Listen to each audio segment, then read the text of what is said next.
Dari sisi pemerintah sendiri, Anda melihat seperti apa sih bekal begitu atau mungkin yang harus dilakukan oleh pemerintah begitu untuk tetap bisa membantu mempertahankan kondisi yang ya bisa dikatakan kondisi yang bukan normal juga ya Pak, kondisi yang stabil begitu di dalam negeri kita agar tetap juga aliran dana asing ini masih tetap bisa masuk begitu, utamanya mungkin masuk ke dalam investasi-investasi secara langsung. Anda melihat seperti apa? Oke, itu yang paling bagus. Jadi 2 tahun terakhir kita melihat inflow di saham, padahal 10 tahun terakhir outflow di saham. Kita melihat 2 tahun terakhir itu outflow di SBN, padahal 10 tahun terakhir itu inflow di SBN. Dan bagusnya kita melihat inflow di FDI. Tahun lalu itu untuk sektor mining itu tumbuh atau melonjak sekitar 150%.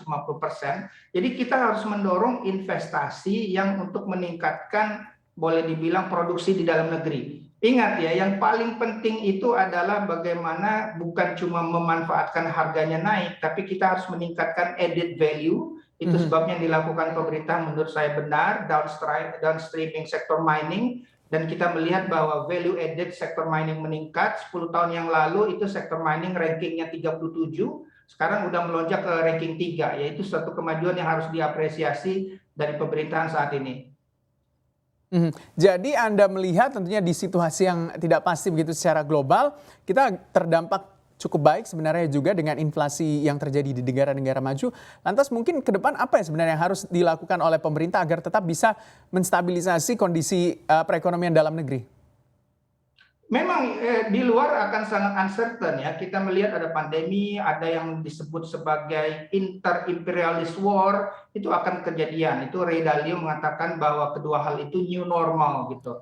Yang paling bagus adalah bagaimana kebijakan internal. Nah, dalam perumusan strategi investasi, saya biasanya melihat global macro dynamic, kemudian juga improvement di domestic fundamental yang sekarang dilakukan oleh pemerintah, dan market positioning. Nah, market positioning kita tahu bahwa asing itu keluar dari SBN, padahal dengan profil makroekonomi yang sekarang, komoditi meningkat sekarang, sebetulnya keuangan pemerintah itu membaik. Itu sebabnya pemerintah bisa mempertahankan subsidi, kalau tidak salah itu sekitar 400 triliun ya. Jadi kita melihat juga ada manfaat dari main cantiknya.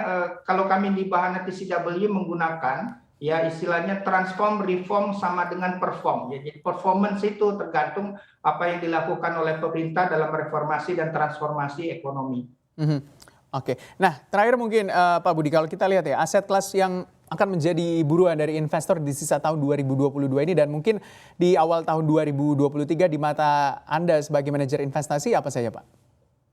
Oke, ini menarik ya. Jadi pertama bahwa ada acuan untuk cuan dan market itu adalah mekanisme pricing. Kita harus melihat apakah market sudah price in bad news seperti apa ya. Yang jelas inflasi ini akan cukup lama tinggi ya, cukup lama akan besar, dan inflasi itu biasanya lebih fleksibel disikapi dengan investasi di komoditi. Kita menunggangi komoditi penyebab inflasi. Jadi tetap menarik ya.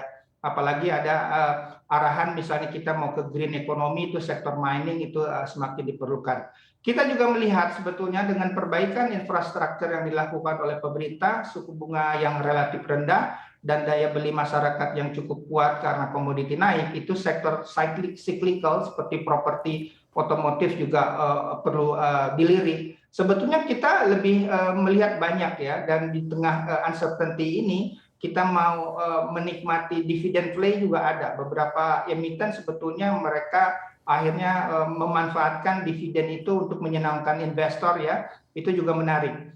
Kami lihat sebetulnya secara overall ya, itu equity atau saham itu jauh lebih menarik dalam siklus sekarang. Namun tadi kita bisa menikmati yang namanya less crowded market di SBN. Ketika fear inflation dan Fed katakanlah tightening ini usai, investor asing itu akan kembali ke Indonesia untuk membeli ke SBN, dan beruntung kalau kita sudah masuk duluan.